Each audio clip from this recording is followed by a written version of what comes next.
Hey, welcome back.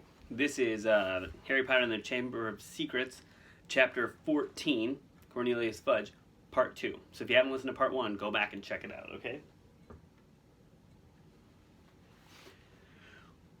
All students will return to their house common rooms by 6 o'clock in the evening. No student is to leave the dormitories after that time. You'll be escorted to each lesson by a teacher. No student is to use the bathroom unaccompanied by a teacher. All further Quidditch training and matches are to be postponed. There will be no more evening activities. The Gryffindors packed inside the common room listened to Professor McGonagall in silence. She rolled up the parchment from which she had been reading and said in a somewhat choked voice, I need hardly add that I've rarely been so distressed. It is likely that a school will be closed unless the culprit behind these attacks is caught. I would urge anyone who thinks they might know anything about them to come forward. She climbed somewhat awkwardly out of the portrait hole, and the Gryffindors began talking immediately. That's 2 Gryffindors down, not counting a Gryffindor ghost, 1 Ravenclaw and 1 Hufflepuff, said the Weasley twins' friend Lee Jordan, counting his fingers. Haven't any of the teachers noticed that the Slytherins are all safe? Isn't it obvious all this stuff's coming from Slytherin? The heir of Slytherin, the monster Slytherin. Why don't they just chuck all the Slytherins out? He yelled, to nods and scattered applause. Percy Weasley was sitting in a chair behind Lee, but for once he didn't seem keen to make his views heard. He was looking pale and stunned. Percy's in shock, George told Harry quietly. That Ravenclaw girl, Penelope Clearwater, she's a prefect. I don't think he thought the monster would dare attack a prefect. But Harry was only half listening. He didn't seem to be able to get rid of the picture of Hermione, lying on the hospital bed as though carved out of stone, and if the culprit wasn't caught soon, he was looking at a lifetime back with the Dursleys. Tom Riddle had turned Hagrid in because he was faced with the prospect of a Muggle orphanage if the school closed. Harry now knew exactly how he had felt. What are we going to do? Said Ron quietly in Harry's ear. Do you think they suspect Hagrid? We've got to go and talk to him, said Harry, making up his mind. I can't believe it's him this time, but if he set the monster loose last time, he'll know how to get inside the Chamber of Secrets, and that's a start. But McGonagall said we've got to stay in the town unless we're in class. I think, said Harry, more quietly still. It's time to get my dad's old cloak out again. Harry had inherited just one thing from his father, a long and silvery invisibility cloak. It was their only chance of sneaking out of the school to visit Hagrid without anyone knowing about it. They went to bed at the usual time, waited until Neville, Dean, and Seamus had stopped discussing the Chamber of Secrets and finally fallen asleep, then got up, dressed again, and threw the cloak over themselves. The journey through the dark and deserted castle corridors wasn't enjoyable. Harry, who had wandered the castle at night several times before, had never seen it so crowded after sunset. Teachers, prefects, and ghosts were marching the corridors in pairs, staring around for any unusual activity. Their invisibility cloak didn't stop them making any noise, and there was a particularly tense moment when Ron stubbed his toe only yards from the spot where Snape was standing guard.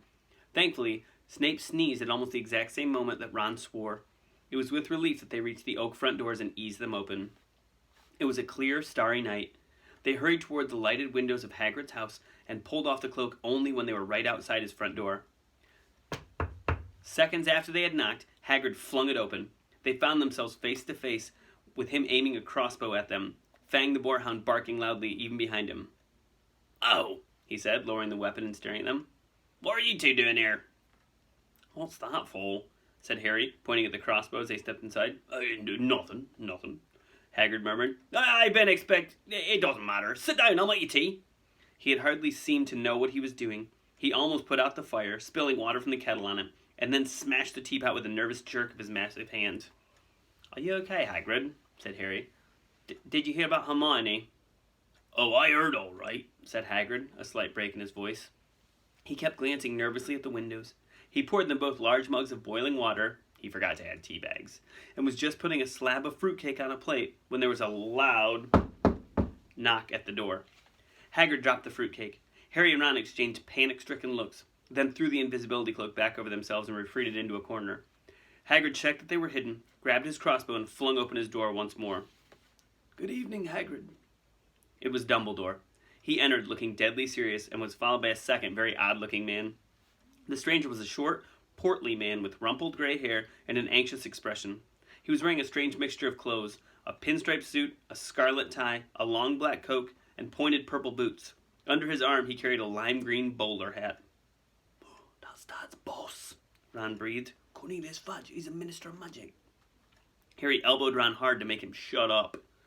Hagrid had gone pale and sweaty. He dropped into one of his chairs and looked from Dumbledore to Cornelius Fudge.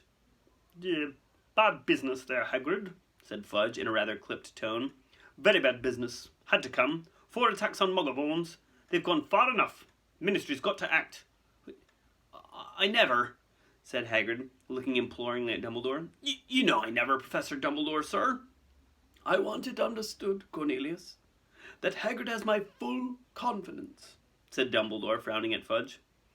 "Look, Albus," said Fudge uncomfortably. "Hagrid's record's against him. Ministry's got to do something. The school governors have been in touch."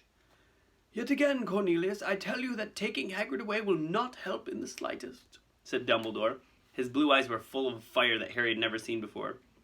"Well, look at it from my point of view," said Fudge, fidgeting with his bowler. "I'm under a lot of pressure. Got to be seen doing something. If it turns out it wasn't Hagrid, he'll be back and no more said. But I've got to take him. Got to. Wouldn't be doing my duty if—" "Take me?" said Hagrid, who was trembling. "Take me where?" "For a short stretch only," said Fudge, not looking at Hagrid's eyes. "It's not a punishment, Hagrid, more of a precaution. If someone else is caught, you'll be let out with a full apology." "No, Azkaban," croaked Hagrid. Before Fudge could answer, there was another loud rap at the door. Dumbledore answered it. It was Harry's turn for an elbow in the ribs. He'd let out an audible Mr. Lucius Malfoy strode into Hagrid's hut, swathed in a long black traveling cloak, smiling a cold and satisfied smile. Fang started to growl. "Already here, Fudge," he said approvingly. "Good, good." "What are you doing here?" said Hagrid fiercely. "Get out of my house!" "My dear man, please believe me, I have no pleasure at all being inside your... Do you call this a house?" said Lucius Malfoy, sneering as he looked around the small cabin. "I simply called at the school and was told that the headmaster was here." "And what exactly did you want with me, Lucius?" said Dumbledore. He spoke politely, but the fire was still blazing in his eyes. "Dreadful thing, Dumbledore," said Mr. Malfoy lazily, taking out a long roll of parchment. "But the governors feel it's time for you to step aside. This is an order of suspension. You'll find all 12 signatures are on it. I'm afraid we feel you're losing your touch. How many attacks have there been now? 2 more this afternoon, wasn't it? At this rate, there will be no Muggleborns left at Hogwarts, and we all know what an awful loss that would be to the school."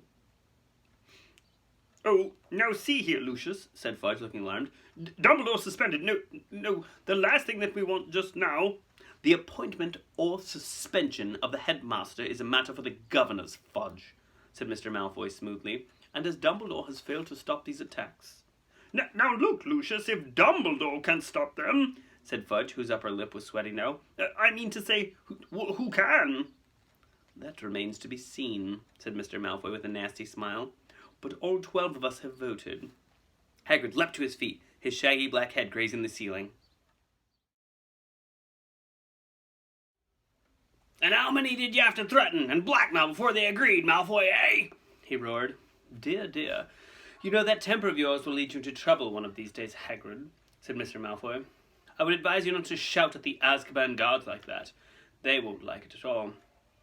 "You can't take Dumbledore!" yelled Hagrid, making Fang the Boarhound cower with a whimper in his basket. "Take him away and the Muggleborns won't stand a chance! There'll be killing next!" "Calm yourself, Hagrid," said Dumbledore sharply. He looked at Lucius Malfoy. "If the governors want my removal, Lucius, I shall of course step aside." "But," stuttered Fudge. "No!" growled Hagrid. Dumbledore had not taken his bright blue eyes off Lucius Malfoy's cold grey ones. "However," said Dumbledore, speaking very slowly and clearly, so that none of them could miss a word, "you will find that I will only truly have left this school when none here are loyal to me. You will also find that help will always be given at Hogwarts to those who ask for it." For a second, Harry was almost sure Dumbledore's eyes flickered towards the corner where he and Ron stood hidden. "Admirable sentiments," said Malfoy, bowing. "We shall all miss your, highly individual way of running things, Albus, and only hope that your successor will manage to prevent any, killings." He strode to the cabin door, opened it, and bowed Dumbledore out.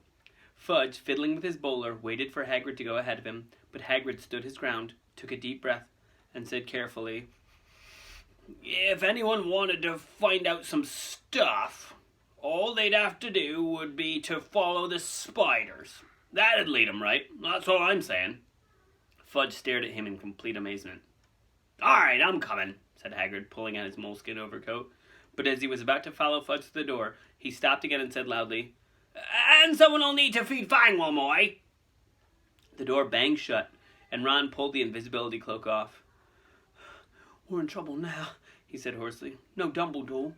They might as well close the school tonight. There'll be an attack any day with him gone." Fang started howling, scratching at the closed door.